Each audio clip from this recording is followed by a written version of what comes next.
কোন গ্যাস লাফিং গ্যাস নামে পরিচিত? উত্তর, নাইট্রাস অক্সাইড।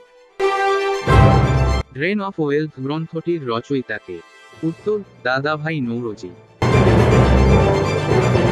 ভারতের প্রথম মহিলা নির্বাচন কমিশনার কে ছিলেন? উত্তর, রমা দেবী।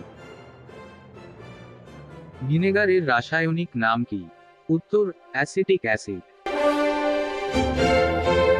রো কোন দেশের ডিটেকটিভ এজেন্সি? উত্তর, ভারত। কোন শাসক সোনিয়া নামে পরিচিত ছিলেন? উত্তর, মগধের শাসক বিম্বিসার। গুলামগিরি গ্রন্থটির রচয়িতা কে? উত্তর, জ্যোতিবা ফুলে। পৃথিবীর উচ্চতম ভবন কোনটি? উত্তর, বুর্জ খলিফা আরব আমির শাহী।